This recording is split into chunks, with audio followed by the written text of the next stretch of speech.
Núna ætlum við að fara að búa til það sem ég kalla kúlukassa, en þá opnum við Tinkercad og ætlum að fara yfir ferlið hvernig við erum búin til þennan kassa. Við byrjum á að smella á box tólið og við höldum inn í shift og vinstri smellum og við skrifum 50 að breiddin á að vera 50 og að því við höldum inn í shift að þá skalast þetta upp í réttum hlutföllum.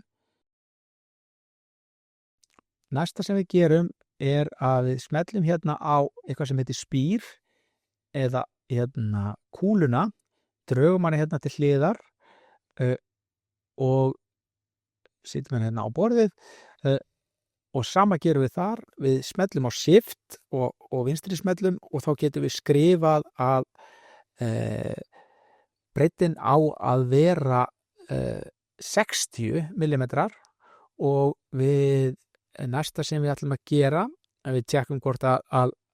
hlutullin sé ekki öll rétt, hann er 60 á breiddina, á lengdina og á hæðina. Næsta sem við ætlum að gera, við ætlum að miðjujafna þetta og þá getum við ítt á L á lyklaborðinu eða ítt á align tóli sem sagt beint uppi og þá ætlum við að setja hana í miðjuna á kassanum og við þurfum að muna, ef við skoðum til hliðar, að setja hana líka í miðjuna gagnvart hæðinni. Þá veljum við báða hlutina aftur og notum align tólið og setjum í miðjuna líka á lóðrétta ásnum og næsta sem ég ætla að gera, ég ætla að breyta kúlunni í hólu. Ég get ítt á H eða smellt þarna á smelli á sem sagt, aftur að athuga hvort ég sé ekki örugglega í miðjunni og ég smelli sem sagt á kúluna og ég ítt á H eða smelli á hól þarna og geri vel allt Ctrl A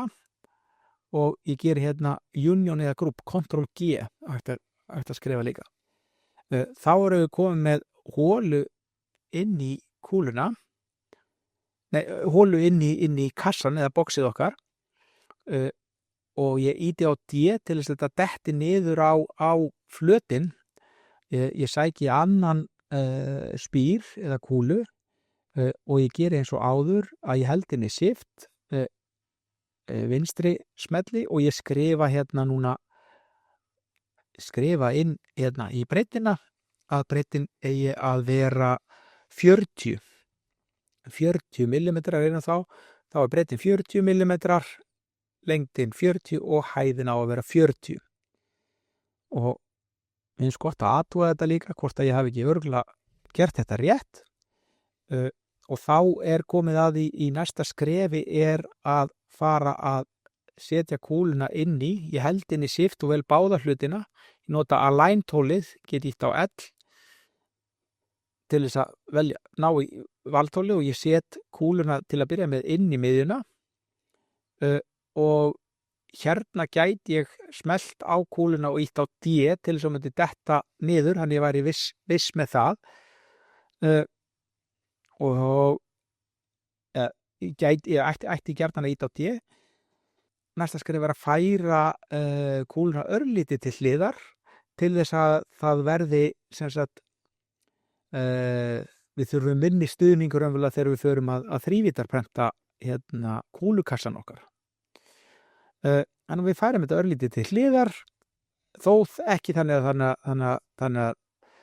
að snerti.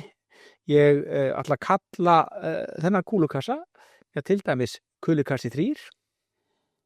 þeim ég kalla hvað sem og þegar að því er lokið að þá velj ég alla hlutina, ég get ítt á Ctrl A eða smellt yfir allt, ég fer í export og þarna velj ég STL skrá. Þarna erum við búin að flytja þetta út sem STL skrá og þá getum við opna möppuna þar sem að þetta skjal er í og haldið áfram og farið í að þrívítaprenta hlutin okkar.